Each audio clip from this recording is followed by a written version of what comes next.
Chris, I'm gonna start with a little bit of banter and freeform because my hair is standing up right now. My hair is literally standing up right now. It doesn't have anything to do with this episode. It just has to do with the fact that my hair stands up naturally, and I hate it. But I haven't gotten a haircut in like a month because of this stupid thing. But yeah. What stupid thing? You know what I'm talking about. Shut up. Don't start with me now. I'm already on edge enough as it is because of just I'm sorry. going on. There's a reason why most people hate TV finales. It doesn't have anything to do with quality. It has to do with the fact that just people don't react emotionally well. They don't have like a logical reaction. Like there was a thing that your brain does when it has an emotional reaction versus a logical reaction. And there's always a very definitive difference. And the reason why most TV finales suck is because people cannot emotionally grapple with the fact that the TV finales, that their favorite TV show is going away forever, probably. Not most likely now because we are in the age of reboots, but still, you know what I'm talking about. I know what you're talking about. And I hope that was an unsubtle enough transition into what we're talking about because I don't do well with subtlety. I kind of hate it, even though God. I wish there was more of it in movies. And I just realized I've been talking a lot and I haven't let you talk at all so far. Well, I mean, first off, Dom, I think just in keeping in the format of how we've been sort of starting these things post-quarantine, how you holding up in this whole quarantine and all that? Post-quarantine? What are you talking about post-quarantine? We're still in quarantine. Quarantine is not let up. Yeah. What are you talking about post-quarantine? Wishful thinking. I guess I meant to say since quarantine, but so I guess... Have you entered into an even more delusional state where you're just like envisioning your room as like an escape from reality, even though it's like... what is that? It's like Schrodinger's cat almost, where it's like you're almost like fantasizing a reality in which you can both exist within and out of your room. I don't know physics. I'm making shit up as I go along. Yeah, man. Well, I think based off what I just said, that could be used as an indication to the guests, to our faithful listeners, of how I'm doing in this quarantine. So, Dom, how are you doing in this quarantine before we really dive into the topic today? I'm working, but I also feel like I've literally entered... What is it, like the quantum loop where I'm just like circling in and out and going through the motions every day, and I'm like, oh, okay, so this is why most adults like hate their lives, because they have to do this stuff day in and day out. You're starting to see it all the time. Yeah, I've been seeing it. And how does it look? It's awful. I hate it. I hate every single minute of it. Gotcha. So you must be really happy to be here right now. Yeah, I'm both happy and miserable. Oh, okay. Oh, I get it. You get it. It alluded to my opening statement. You threw me for a loop there for a second, but I get it. Well, because my whole thing is that I don't usually do well with finales, but I also usually can keep in mind the fact that I wasn't around for most finales when they aired. So the overall emotional impact that is going through most people's minds usually doesn't sit on me. Like, I recognize the Breaking Bad finale was awesome, but I also didn't watch it when it originally came out. I think the first two finales I think that I've actually sat through in recent memory for shows have been Game of Thrones and BoJack Horseman. Game of Thrones, everybody knows that reaction. I had my own personal thoughts withstanding, right? Yeah. But also I felt like I had like a little bit of a different connection to Game of Thrones. I wasn't watching it as like an obsessed person watching it. It's like, oh, this is the new thing every week, you know? Like I was into it as like, no, because I like Game of Thrones. And BoJack Horseman, that was like, okay, that was a really nice, sweet, tender wrap up. But this finale that we're talking about today, it's a little bit of an unorthodox one because, again, to honor something that I don't think we've brought up yet so far on this episode, to honor... not only today, our recording date, May the 4th, obviously. I'm not going to do the dumb Star Wars quote. I could leave that to the rest of you guys to say Happy May the 4th, everyone. Okay, yeah, sure. But also, the fact that we're doing, if I can spoil a little bit of things that we're doing ahead of time, we've got a little bit of a month of festivities planned, if you will. If you guys have been following us up to this point, you guys know that we've been doing a lot of collaborations recently. A lot of different cool people that we've met so far since we spread into YouTube. I don't want to compare us to a virus because viruses usually have poor taste, and especially now, given everything that's going on, that just with the overall political climate, that might not be the best thing to do to compare us to a virus. Where are you going with that? Still, I guess. I can say it. Well, the whole thing is that we've kind of infected the YouTube space, but in a means of but in a way, in a positive way. I'm trying to do a positive spin on this, while also hopefully deterring from my rambling. But the point being, guys, it's Star Wars month. It's May. We're into the second third of the year. Well, I can't believe already 4 months have gone through this year. Crazy. And guys, it's also a sad occasion because I thought that we were going to have another week to wait for this. But alas, we didn't, because there was only a 2-day span between the second to last episode and the last episode of the great Star Wars: The Clone Wars. Yeah, dude. I mean, I was gonna say we should just get right into this. So I'm really glad that you took it there, Dom. I mean, the only thing that I'll say is that we had a little bit of a rocky start when we first started recording. If we could draw a little bit of attention back to that. I know you don't like to draw attention to this stuff, but that's exactly why we are partners, because I love drawing attention to this stuff. I love exposing mistakes. It just makes me laugh, even when it's my own. But well, because we had on that fateful day, I remember that was, if I'm remembering correctly, our third to last episode that we recorded before this whole quarantine. Yeah, how many did we do back then? We did so before the quarantine. So that was the week before Invisible Man, and then we had Onward, and then after Onward, that was when the quarantine set in. But we already had Westworld planned, so we were kind of just able to pick up and go from there. And then, of course, I was able to discover this lovely little trinket, which got started with us with Lost. But our first Clone Wars episode that we recorded, we had such a bomb episode because it was your introduction to the Clone Wars. You'd never seen a single episode before, and we watched the premiere episode for the final season, which, as most people, I already gushed about this on the premiere episode, so I'm not going to gush too hard about it. I had been waiting a long time for this season, and I didn't even know for sure if we were going to get it, but we got it, and it was awesome, despite the fact that some may argue that a majority of the season was filler, and I can understand those arguments, but you were blown away, to say the least, and I'm really glad that you were.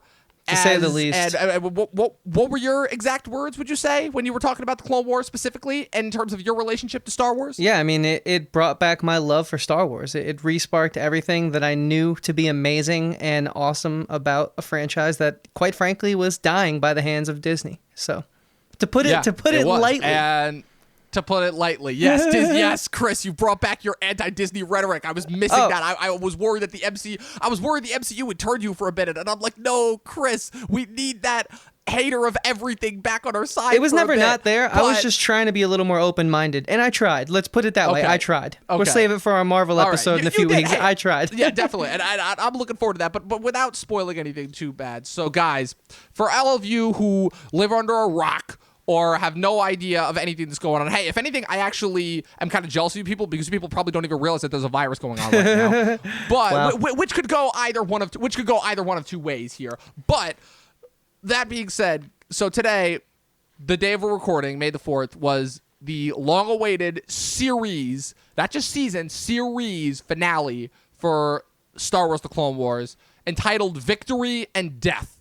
And God, Chris, we were talking about this before, and I don't even know where to begin with this episode, because, God, you know what? Screw it. I've talked enough. You talk for a little bit now. I need to decompress and think about what I'm going to say. Yeah, here. So I think in honor of Star Wars Month, and just to sort of give people some background of my standpoint on where I'm coming from in case they missed it in any past episodes, let me begin here. So as Dom had me bring up, I had told him that, and it was pretty obvious too if you've listened to our show, I'd become very disenfranchised, to say the least, with Star Wars.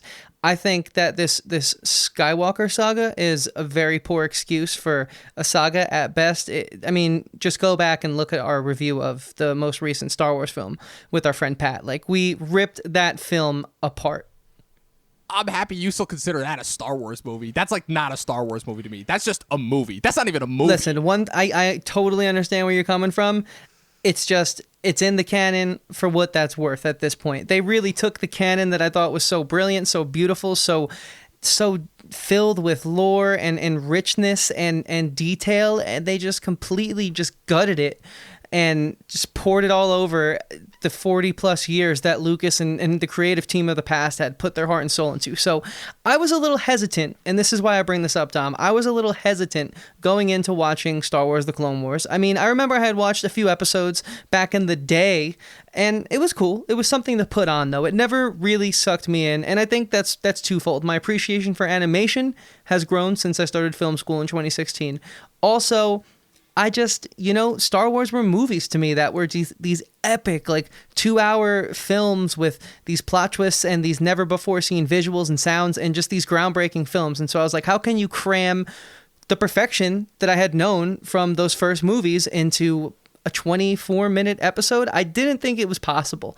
But I just, as everything Star Wars was dying, Dom time and time again was saying, Chris, listen, I get it, okay? We're all feeling that way.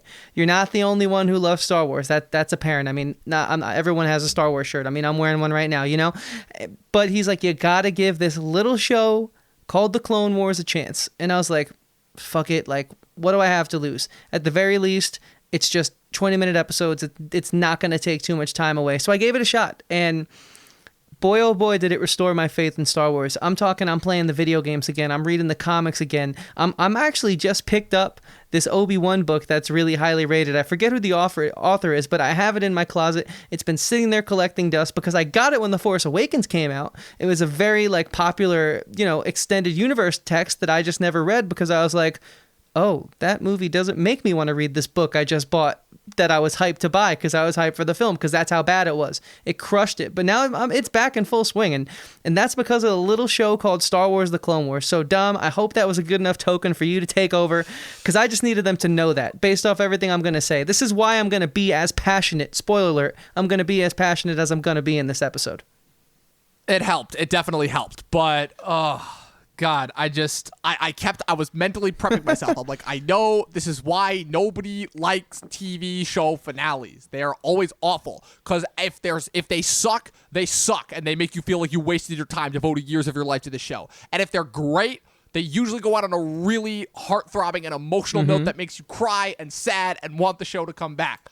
For Community, it was a little bit of a both because you kind of got both of those finales. You got the heartthrob sad finale at the end of season 3, at least for people who would know that who got into the game late and knew that the next 3 seasons would suck. And then you had the actual series finale, which kind of doubled as both, in that it was an emotional, heartbreaking finale while also being a closeted reminder of how far Community had fallen. But with this finale, I just want to talk about, just first, with the episode, the structure of the episode itself, and how we can't really talk about this one individual episode without talking about the 3 episodes that preceded it. So, to kind of give a little bit of a summary, I talked ad nauseum in our Clone Wars premiere episode about Dave Filoni's original vision for this finale. And he was very, very vague about it and didn't give away any details. But all that he said, this was the constant thing that came up in interviews when he was doing press for Rebels and Mandalorian and every other thing that he was involved in over the years since he made his name with Clone Wars, is that he said that the finale that I had originally envisioned that I was unable to do in this series' original run on Cartoon Network was I was going to tie it in with Revenge of the Sith. And all those years when I heard that, I always wondered how he was going to do it. And, I mean, this kind of goes back to the minute that you see the opening of that 9th episode with the old school Lucasfilm font. I'm not even talking 20th Century Fox on the special editions that we grew up with. I'm talking the old school Lucasfilm font on the original theatrical cuts of the original trilogy. And then the original John Williams score plays, which to this had not been on a single previous episode of Clone Wars, and I knew we were in for something special. And before I even watched a single minute of what we were gonna say, I was called it right now, Chris. You know what I said. I'm gonna have you say. What did I say about this finale specifically? Word for word. Go. Word for word is always gonna be a little tough for me, but it was to the. I know. That's why I did it. It was to the tune. Yeah, I mean, it's fun for you, and I guess for our listeners, it is exactly. I'll be a part. I'll be a joke for the listeners' expense. You said something along the lines of that it was going to be dynamite. It was going to be amazing, the greatest Star Wars finale. That's along the lines of what I said, but that's not exactly what I said. I said this is going to be the greatest animated series finale we have gotten since Avatar: The Last Airbender, which to me is still the absolute pinnacle of what American animation can achieve. That's why I forgot it. I also said that, I know, smart Alec. But I also said that this was going to be the finale that we should have gotten with Rise of Skywalker. And so far, after watching this past episode, not only do I feel that I was right and validated, but to me, I'm like, wow, you don't even need to watch the sequel trilogy anymore. You can watch from Phantom Menace to Return of the Jedi, Force Awakens if you want, because I still think Force Awakens is a good movie, and everything else in between factors in, and it works, and it just helps make, not only does it kind of make the prequels better by default, which is something the original run of the Clone Wars had already accomplished, but it also just kind of makes the story of Star Wars even more fleshed out and awesome, because again, these animated shows have done what the new sequel trilogy, and what I think was a big missed opportunity over the years, with how the movies always seem to ignore the expanded canon and universe. But these shows did that. These shows filled in the gaps in a way that continued to help expand this universe, make it bigger than the Skywalker saga, while also keeping things tied together. It, to me, did what made Game of Thrones so good, which to me, if we're talking the original run of Game of Thrones, the first 4 seasons of Game of Thrones, before they deviated from the books and everything went to shit, the thing that made those first 4 seasons impeccable is how when something major happened, I'm talking a death, a shift in power, a major plot point change, whatever, you saw how it affected everyone. Everyone and everything. Ned Stark's death is one of the most impactful events on TV, not because it's a shock value moment, but because it had ripples that affected each and every single character in the setting and the show up to that point.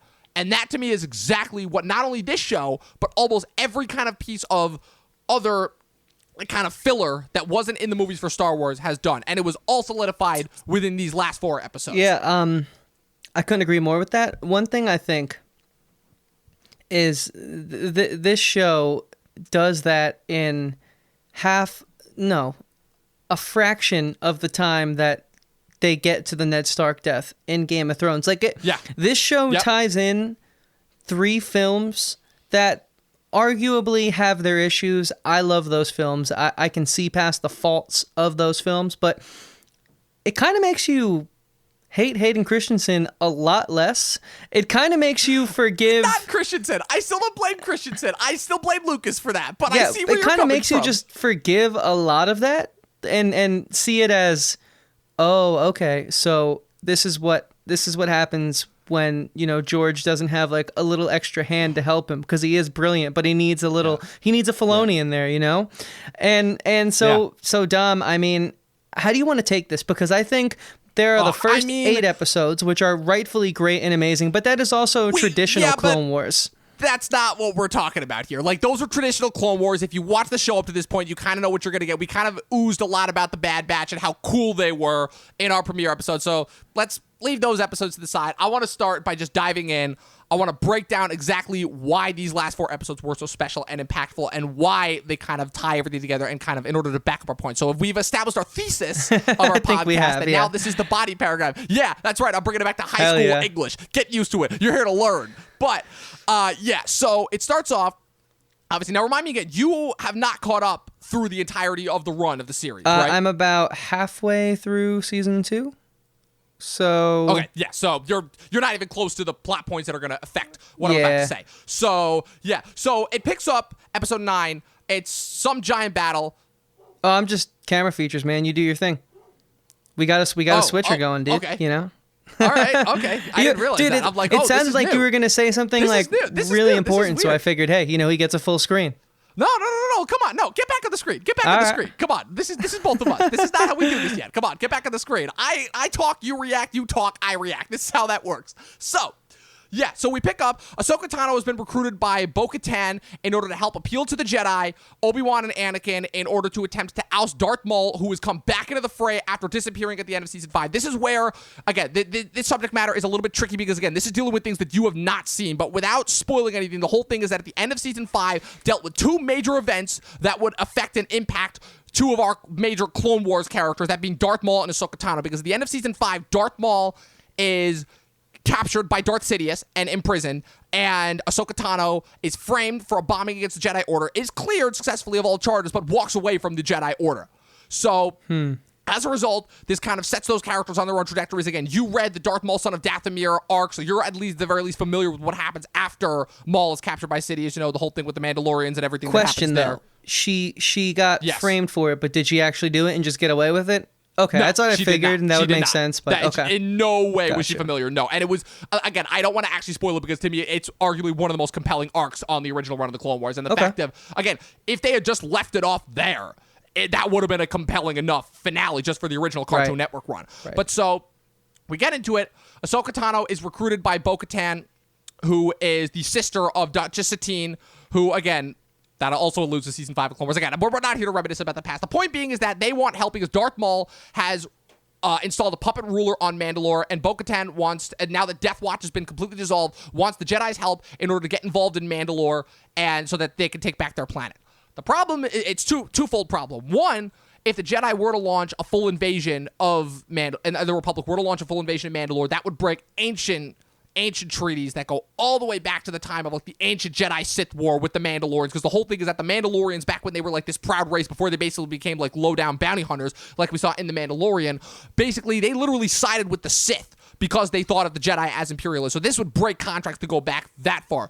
The other problem, of course, and again, how just the opening sequence of that episode does so well with already accomplishing Filoni's dream of what he wanted to do with the finale, which is where the opening shot is you see all the Jedi going off to their individual places, which we as hardcore Star Wars fans know, oh shit, they're going off to die. You see Aayla Secura is going off to Felucia. Plo Koon's going off to Kano Nemoidia. Ki-Adi-Mundi's going off to Megiddo. And you're like... Oh, Ki-Adi-Mundi didn't even have a chance to react, bro. He got done the dirtiest. I mean...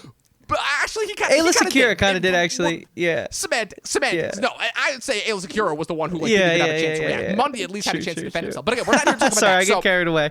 There's that. Because of course, the moment that before Anakin and Obi-Wan have a chance to make their decision as to whether they're going to help Ahsoka and Bo or not, of course they get the call, oh no, General Grievous has launched his attack on Coruscant. We gotta go. And of course, me, the diehard Star Wars fan, is like, oh my god. I almost wanted to be like, okay, like, I hate you, Filoni, so much. He broke our heart twice. Why are you doing this? He broke our hearts again. Why are you doing? But it's so good. Because for me, it's so good. regardless of how people feel about the prequels, I really like those films. I recognize the issues, however, and I forgive them because one of the moments that really worked was the Order 66 sequence. It still got me. That to me is, forget just like all the problems with the prequel, just from a filmmaking standpoint, that is one of, to me, the best story elements I've ever seen in a movie. They topped Luke, I Am Your Father. That sequence is so good. That sequence is so good that literally even the Clone Wars at certain points admits just how good that like story idea and plan was and how it was executed. Yeah, and so the reason I bring that up is because he puts us through that rush of emotions again. Again, dude. Yes. Again. And it hurts even more this time. And again. And again, and it keeps going because throughout these next 3 episodes, you constantly see these flashbacks to bits and pieces of Revenge of the Sith, and every time you just get more and more soul-crushing. I'm like, see, this is what I was talking about with the original season. So the original run of the Clone Wars actually made me care about the characters that I could have cared less while watching the actual prequels, and this was kind of like that extra, like, pouring lemon juice and salt in the wound of like, oh yeah, remember all these guys that you didn't care about before, but now all of a sudden you do care about? They gonna die. Yeah. And well, they're brought to life in such a beautiful way in the Clone Wars series. You get to spend these little one-off episodes with each and every single one of them and just, oh, I know who that is now. That's Kit Fisto. He has a heart. He has a personality. I like his personality. Yeah. You know? It's like, oh my God, Kit Fisto, that's a person. Luminara Unduli, that's a person. Shakti, maybe not, but you still get more screen time than how she got done. It's not perfect. But you see what I mean? But yeah, so the rest of episode 9 is pretty much, again, one of the, just from an action standpoint, like, it never ceases to amaze me, the action sequences that they pull off in these animated Star Wars shows, because the action sequence during the actual invasion of Mandalore is incredible. And if I could just gush about a little bit, 2 more emotional moments to me that really, really were awesome is, just speaking to me as a longtime Clone Wars watcher, is when, right before they diverge and Ahsoka takes off to Mandalore and Anakin and Obi-Wan go to jumpstart Revenge of the Sith. So Ahsoka and Anakin have this little reunification moment with the 501st, and Ahsoka sees Rex again for the first time in years, and all the clones are lined up ready to pay respect to her. They've all got their helmets painted. They're all ready to salute her. Ahsoka's got that moment where she's like, to Rex, she's like, you don't have to call me Commander anymore. I'm not a Jedi. And Rex is like, of course, Commander. Because it's like, I just love how they've established that sense of respect and like just that sense of bond between animated characters. Like I've talked ad nauseum over the years about how animated storytelling has evolved so much to the point where it can accomplish it can accomplish such complex emotions and great storytelling on a level that some live action films can't even do. And this was one of those moments to me. And of course, when Anakin gives her the lightsabers, which are her old 2 lightsabers, but obviously with new kyber crystals in it. And all the while, and again, this is how brilliant this is, all the while, you don't even realize that this is just being primed up for the inevitable betrayal that is coming down the road. So, you have the divergence. Ahsoka, Rex is assigned to go with Ahsoka to Mandalore. How convenient, considering the fact that he is never once seen or mentioned in the actual live-action movies. They go to Mandalore. They have this awesome battle sequence. Like, that's the one thing I have to give the Clone Wars credit for, again, is with these action sequences and how they execute them. It is so well done. That opening sequence when they landed on Mandalore, that whole fight sequence was amazing.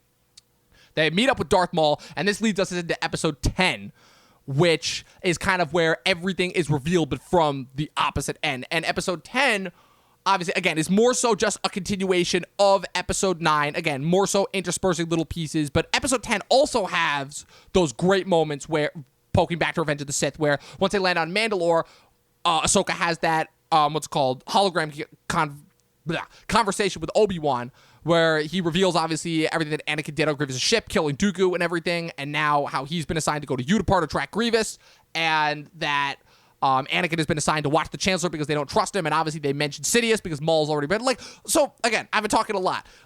Just how they structure these references, Chris, your mind has got to be exploding every single time they drop a reference to Revenge of the Sith. I'm nerding out really hard right here. I'm assuming you're just waiting to get your fill. Yeah, no, I mean, I like where you're going with it. And so one of my favorite things that they did this season was, and, tell me if you picked up on this. I'm sure you did. But so, for example, that scene where Ahsoka is called a civilian by Mace Windu, that's actually directly after the Jedi Council sends Anakin to go and sit at the opera or wherever it was that he's sitting next to Palpatine in the films. And so she's literally that close. Can you see that? That close to being able to speak to him, but it's just too late.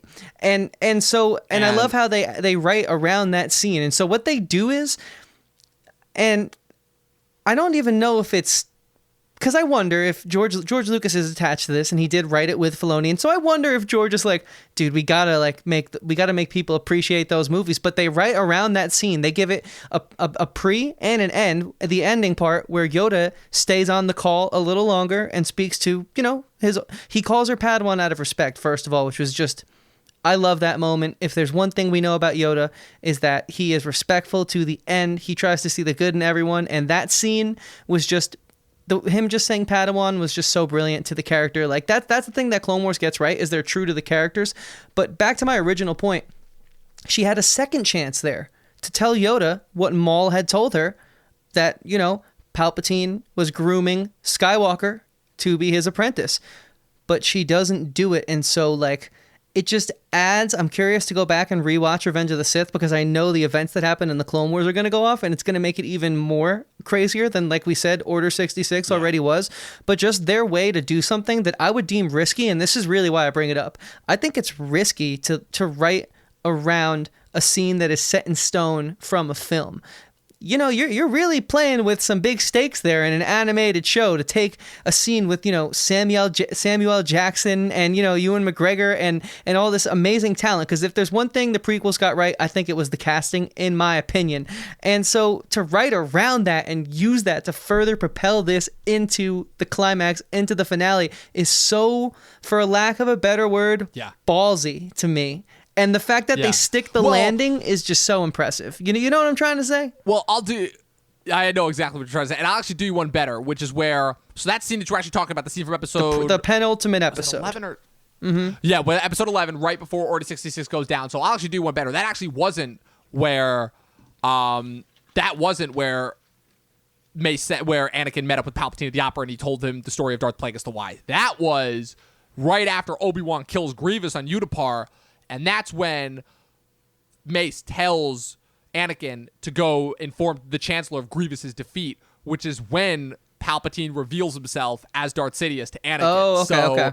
You want to talk about nick of time. Like, so it's even crazier. crazier. Like, Ahsoka was literally not even 3 feet from Anakin right before he is told the final thing that he needs to know before he completes his dark journey. And again, but fast forwarding back to episode 10 and why that's impactful is begin once the war officially completes itself and Ahsoka confronts Maul, and Maul kind of reveals his plan, for lack of a better word, because that's the other thing too that I don't think this show gets enough credit for, is even though they bring back Darth Maul and they try to make him probably one of the most sympathetic characters ever, because he has that moment where he's going after Obi-Wan and he's going crazy, and he has the great arc on Mandalore, which to me is like one of the best villain arcs you'd ever get.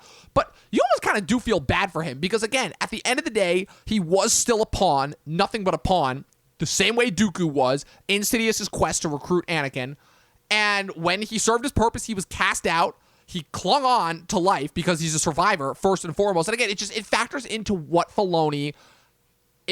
makes Filoni's stuff so good, which is that he takes the outsiders, the stragglers, the guys who see all the big stuff from the sidelines, and he makes them front and center and fleshes them out so damn well. And it's one of the reasons why, to me, like the 3 characters that he devoted the majority of his career to in animation, that being Ahsoka, Rex, and Maul, to me are like now 3 of my favorite Star Wars characters ever. And this coming from the guy who made his mark in the Star Wars universe by being, that cool red and black guy with the horns and the double-bladed lightsaber. Right, who barely spoke. Like, that's all that people knew him as. Sorry. Yeah. No. You're painting my point as to why I said earlier in the podcast, like, it's almost as if this show makes me like Hayden Christensen and the Anakin Skywalker we got in the prequels better, because those 3 characters... way better. I mean, he still was fine. I didn't hate him, but he wasn't my favorite out of the casting, like all-star cast, but like he was one of the weaker ones. That's neither here nor there. The reason I say that it makes me like him better is because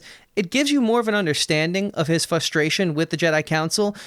And you know, in the movies they're tackling a lot, so this show's able to sort of pinpoint with these 4-episode arcs, which at first I wasn't a fan of because it's a little procedural and it's a little serialized, and I don't like that as much. But then when you get used to it and you realize, okay, but these mini arcs are really pushing the storyline way farther than most, shows of this nature do, like, Law and Order, it's always the same shit, start end. And so I got okay with that. And so the reason why is because having Maul, having Ahsoka, having Rex, right? Taking 3 characters, 1 that was in the movies, 2 that we hadn't seen on screen, and just using them to add more depth, add more levels of emotion, but they also kind of like make you understand Anakin's frustrations, because, Ahsoka getting framed with the bombing is a great example of the Jedi aren't always, they're not always right. And sometimes with Obi-Wan having that lover on Mandalore that we don't see in the prequels, but we get to know that he has feelings for, not a lover, because Obi-Wan's such a fucking Jedi that he never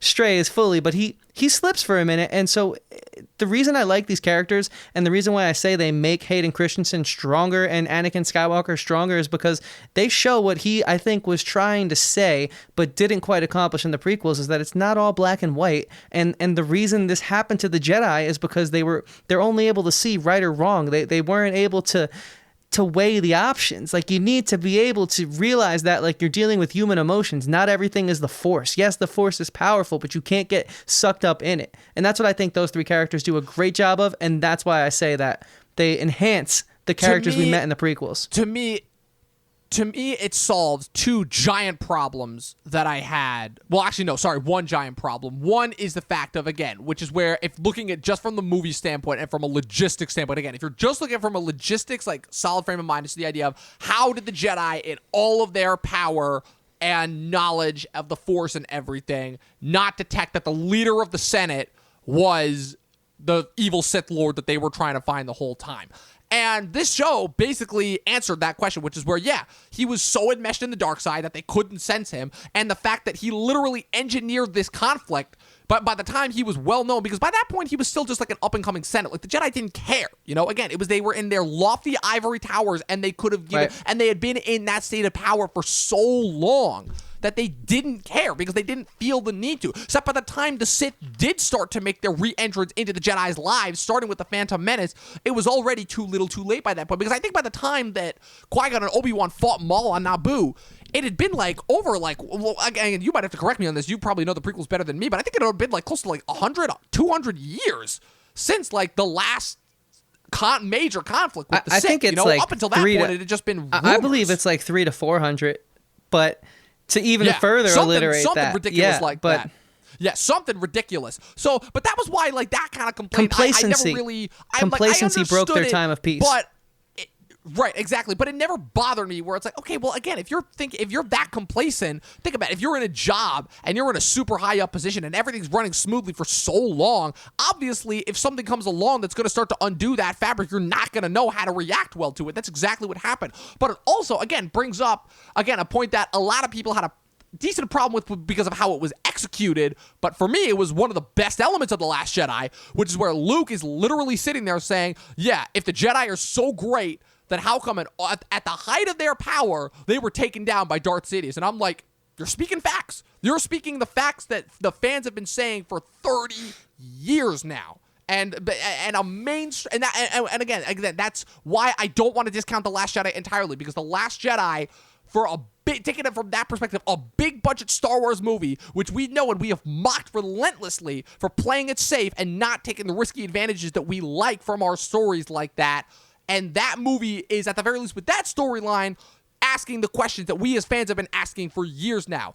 Granted, the rest of that movie to me can go away, but at the very least, that arc to me is, again, backed up by everything that we love so much about the Clone Wars. But if we're going back to episode 10 for a second, and why that's so compelling about Maul, is Maul reveals his plan. And again, this is the thing that I always love, is that Maul is constantly trying to be Palpatine, but he is always like a few steps behind. Because as he reveals to Ahsoka, like, I engineered this whole plan so that I could foil Sidious's plan, not as a way to save the galaxy or anything like that. Not in the slightest.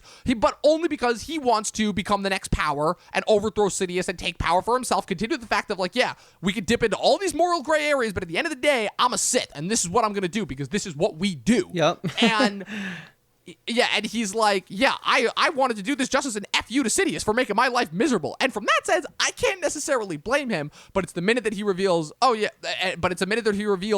everything that the Sith had mechanized with the Clone Wars up to that point, which Ahsoka believed, given her expertise and knowledge from how she was framed and how the Jedi reacted to the bombing situation. She realized, yeah, maybe these guys shouldn't be the guys that win. And she starts to realize and start to ask the questions, who are the good guys here, you know? Again, an animated TV show dealing with stuff that the movies have always been terrified to ask. I hope that this serves as a nudge, a glass of water to the face, if you will, you know? Maybe even just like a slap in the face if I think they need it. So I hope this... I'd compare it more to pepper spray in the face, because that definitely gets attention more than anything. Any of those things. That might. I mean, you know, I hate to get aggressive and stuff, but that might be what they. I mean, they need to look at this and they need to realize, like, we've struck gold here, and we need to take this and propel this type of writing. You know, we stop playing it so close to the belt. Don't give us another goddamn trilogy that is exactly like the first trilogy. We had the 1970 to 80s films. We don't need that nonsense anymore. That's exactly what the Skywalker saga was to me, but you guys know that. So where I'm going with this is, you know, they are setting up some interesting stuff, and they're getting me excited for a show that I really, on record, haven't enjoyed, that being The Mandalorian. And so I gotta ask, Dom, because this is... Yeah. Before I continue with my recap of this finale, because I'm having fun with it. I haven't done a recap this in a while. We know where it's going, and it's over, and we know where it goes, and we've seen that. But what I'm excited is for the development of Ahsoka on the big screen, because she is the most compelling original character to the Clone Wars series in these films. I think, personally, Obi-Wan is very well done in this series so far from what I've seen, especially in this final season. Even though you don't get much of him, his appearances really matter. And for the most part, everyone... The writing in the script in this Clone Wars show, like, it's very airtight. Everyone's appearance, everything everyone says made the cut for a reason, and it works. But I thought Obi-Wan specifically resonated with me as far as someone we know. But like Rex and Ahsoka, right? I am so excited because they're rumoring that we're going to be getting in The Mandalorian at least Ahsoka. And so that's huge because we saw all this Mandalore battle unfold and the history there, and how Ahsoka was sort of like, well, the Mandalorians aren't the best people in history, right? They did once have an empire, but here's the thing. They're not pretending like they're perfect and they're gods. They're actually like, okay, we really messed up, but we need your help right now. But we're not saying we didn't mess up. So Ahsoka's kind of like, to me, she's the perfect Jedi, and I'm so excited to see her in The Mandalorian. So, like, we know how we felt about The Mandalorian. You liked it way more than me, but, like, what's your take on all this? Because they're setting up more, even though, and the reason why I'm saying this was clearly a wrapping up of a very special part of Star Wars. You know, Order 66 is one of the biggest Star Wars moments of all time, next to Luke, I Am Your Father, and a few other moments, right? But they're also, in such a magical way, they figured out how to get so many new beginnings out of this end, right? Like, and that's crazy to me, dude. Yeah. Yeah, and again, like what I was talking about before when I mentioned how this was going to tie into everything. So you were talking a lot about The Mandalorian, which again, I did like a lot more than you. And the reason why, if I could just do a quick 5-second recap of that, is because to me, I likened it to the first season of Clone Wars, which is where, the first season of Clone Wars wasn't the best, but knowing what was on, but especially now looking back and see what we got afterwards as a result of that first season, it's like, I can forgive it, to say the least. Yes, I will say there were certain parts of The Mandalorian that were a little bit more unforgivable, but I credit that to it being live action as opposed to animated, and it being 8 episodes. So we kind of are expecting it to be a little bit more fast-paced than what it really was. But that's neither here nor there, because we don't know what we're going to get with the future seasons of The Mandalorian. But with all that being said, again, like, it also factors into kind of what we see from her in Rebels. And now, that's both a show that you and I have not gotten to, but I've watched a couple clips from that, and the clips that I have seen, just the callbacks to Clone Wars alone in that show are just heartbreaking. Is it also Filoni on that show, or no? Yes, okay. That's Filoni as well. Of course. And the other thing, too, is in the wrapping up of that finale, where we get kind of tie-ups as to where Ahsoka was, during the whole events of the original trilogy, because the whole thing about Rebels is Rebels only occurs in the last 5 years before Rogue One and the events that would lead into A New Hope. And Solo happens right before that, because Lando makes an appearance within the first 4 episodes of Rebels, and I think by that point he's already lost the Falcon to Han. So in that case, chronologically wise, it would be Solo, Rebels, then Rogue One. And the whole thing is that the Ghost, which is the main ship in Rebels, fought in both the Battle of Scarif in Rogue One. That was like a whole big thing when Rogue One came out, because when Rogue One came out, Rebels was just finishing its 2nd season, and it just started its 3rd, and the whole thing was when all those ships come out of hyperspace above Scarif, everyone's like, look, it's the Ghost. And also, the Ghost also took part in the Battle of Endor in Return of the Jedi, and also, and I know I pointed this out to you, Rex fought in Endor, like that still of like all those rebel soldiers waiting when Han runs around the corner and you see that one old man with the gray beard, like that was officially confirmed as being Rex. So we know where that all goes. So that whole wrap up and everything there, that's all taken care of. So again, what I want to give credit to this finale for is the fact of, so if we can fast forward again, like people have seen the finale, they know what's going to happen. Maul reveals that he had his plan to lure Anakin and Obi-Wan so he could kill Anakin and foil Sidious's plan. That doesn't work. Maul gets captured. Episode 11 starts. It's right before Order 66 happens. They're boarding the ship. Ahsoka has the Force sense of the whole confrontation, which that time they didn't even need to do re-recordings for the new voice actors. They just pulled back the audio right from Revenge of the Sith, did a little sound editing, and boom, like it accomplished everything that that moment needed to. And then Order 66 happens, and again, the great throwback to the beginning of Season 6 with the inhibitor chips and everything, and how Ahsoka was able to save Rex, how she utilizes Maul. Again, it all ties up brilliantly, but we all knew about that.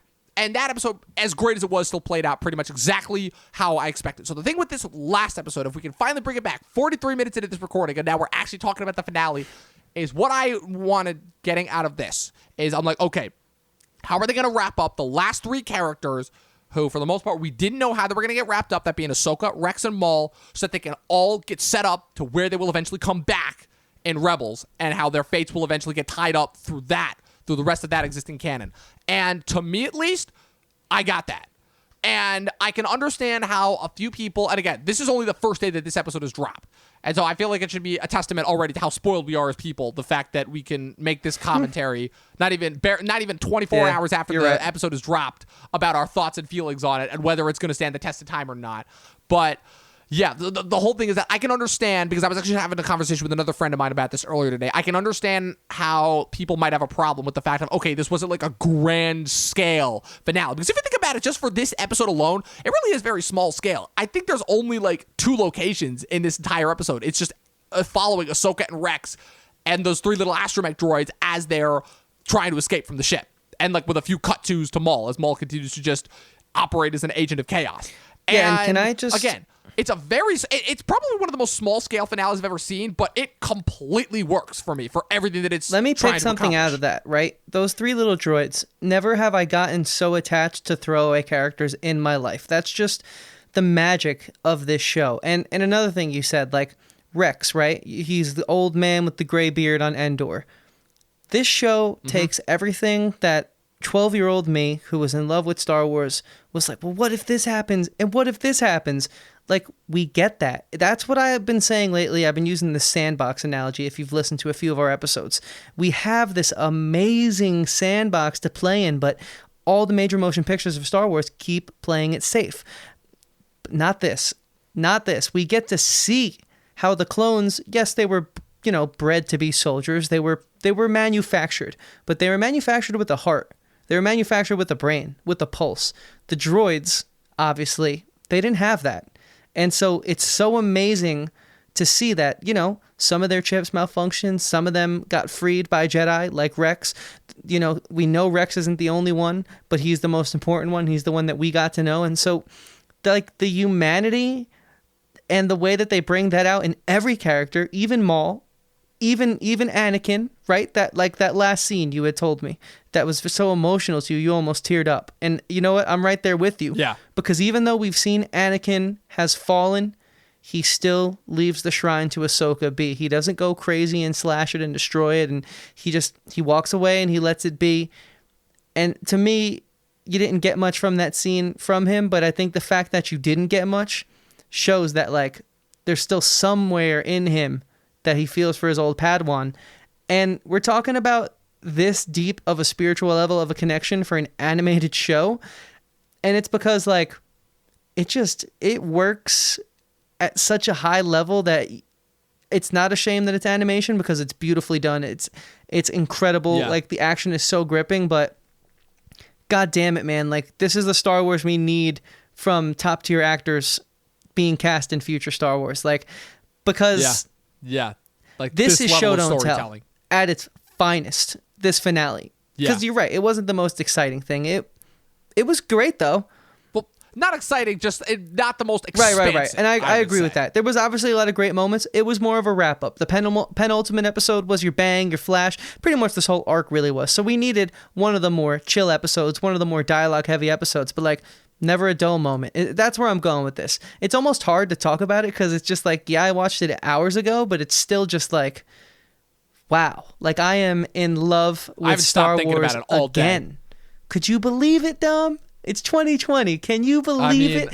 I can, because I always had this to fall back on, even when I kind of started to figure out, for me, again, call me crazy, call me insane, but the minute that, I found out that they were making Solo a movie, again, my thoughts on that movie, I think, have radically changed since the first time I saw it, but ever since I found out that they were making Solo a movie, I'm like, yeah, I don't know if the movies are gonna be able to deliver on what everyone's hoping they will. Yeah, well, that movie, we'll find out in a few nights how we feel about that one again. Yeah.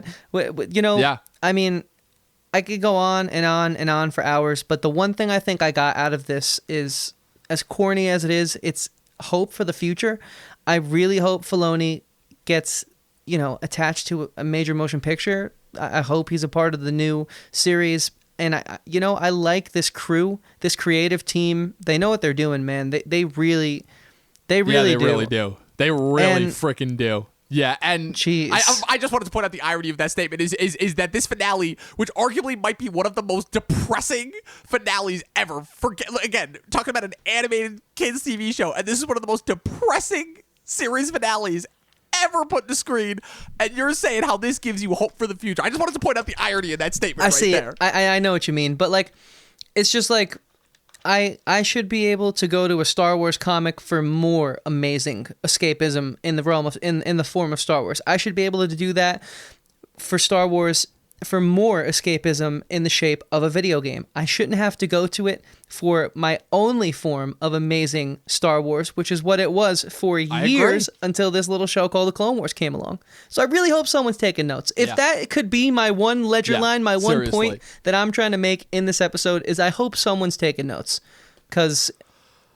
Well, the only thing I'm going to leave you with is the fact that Colin Trevorrow, when he was writing his script for episode 9, before he got fired after he made the mistake of making Book of Henry, is that, and the whole thing with that story of some of the behind the scenes details is that he was going to have an arc that tied into the Clone Wars. He was going to have the character. First off, we were going to actually see Coruscant, which we still Aftermath, have not seen since.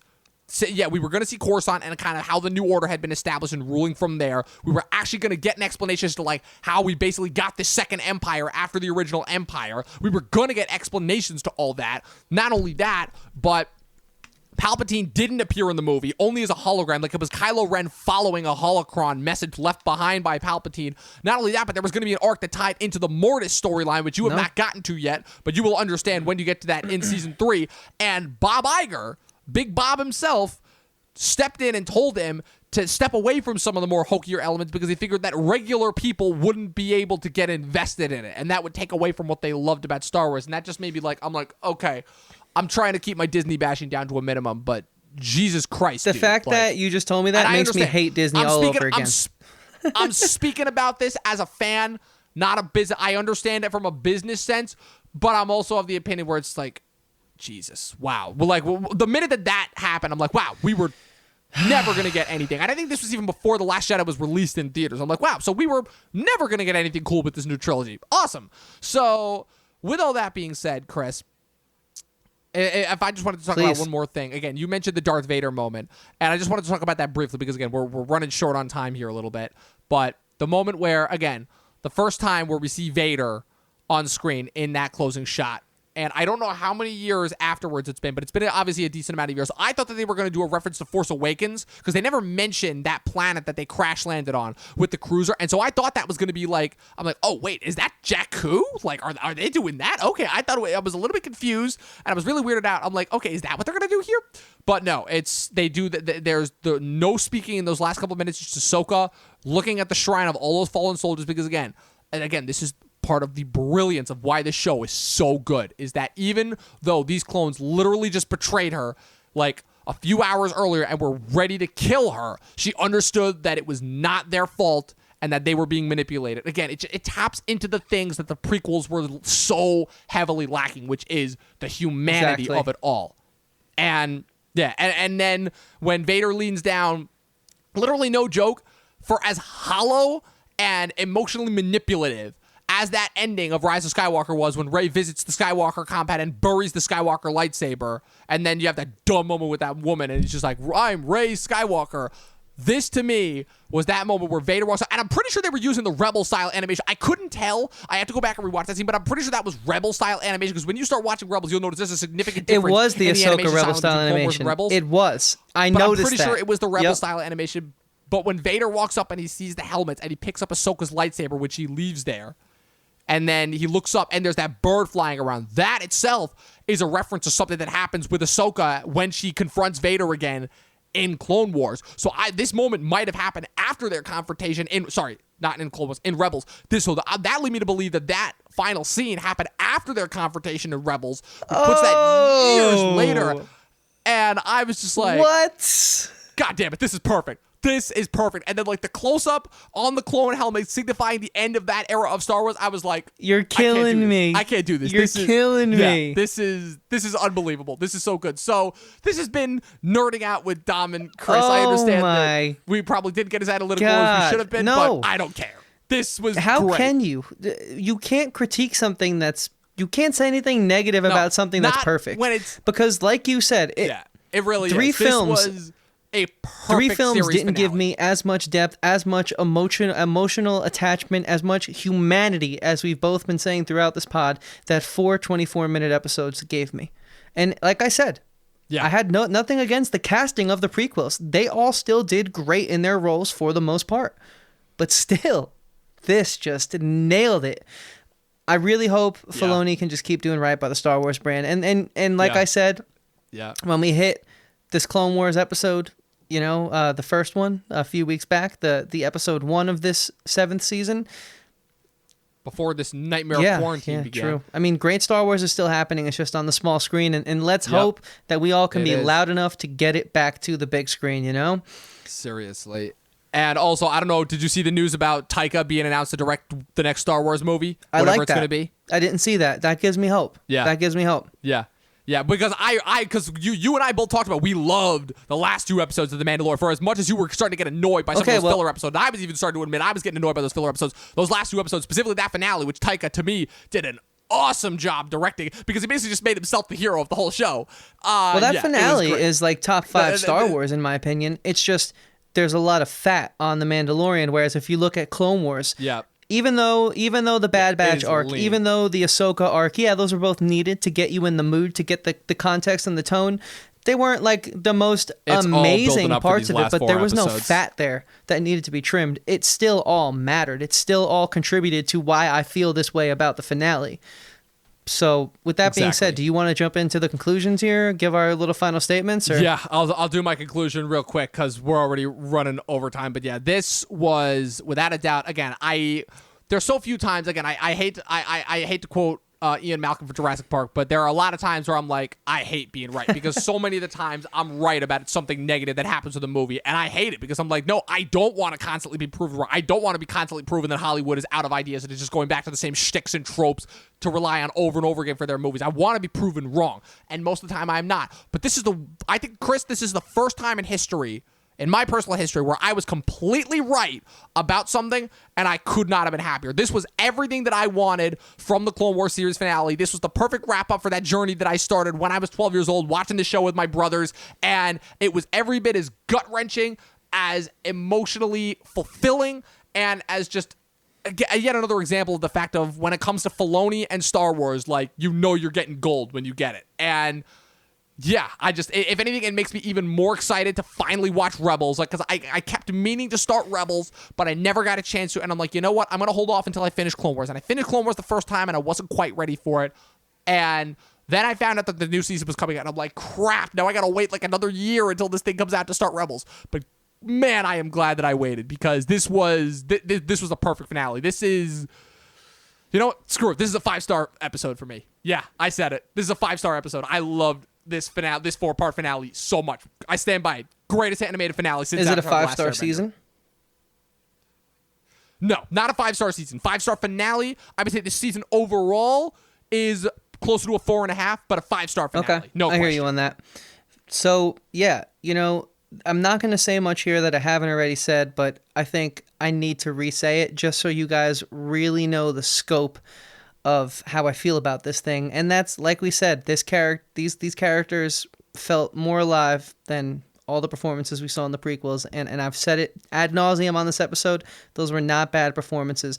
The one thing that the Clone Wars did the most for me was really show you that the clones were not just, set pieces, that they were people with hearts and pulses and brains and minds and feelings, and it just was so beautiful to watch sort of the development. I think the Bad Batch little sequence just painted that picture even more, like not all clones are created equally, and even though they're like quote unquote the Bad Batch, right? Like they have their, things that make them not as good as other clones. They're still they still are respected by their fellow clone brothers because they're all in this together, right? That showed like the brotherhood, and with Ahsoka sort of falling out in that second little arc right there that we had, the midpoint of the season, and sort of seeing her reaction to what had happened to her and how it's still with her in everything she does and every decision she makes, but she doesn't let her bad past taint her goodness.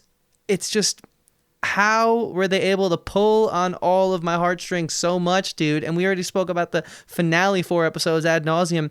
It's just perfect, guys. I mean, it's a 5-star season finale in a 5-star season, and it might even be a 5-star show as I'm halfway through season 2 and see no wrong with this property.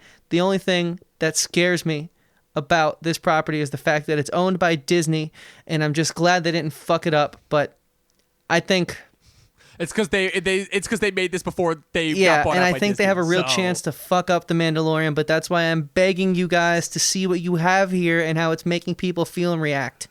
I'm begging you. Yeah. So I'm scared, Tom. I'm scared. Oh man. Yeah. You haven't even gotten to the stuff that, like, you're only through season 2. Yeah. Season 2. Like, you haven't got, like, seasons 3 through 5. Like, you're not going to be able to breathe with how intense that shit gets. It's nuts. But, we wrapping this up?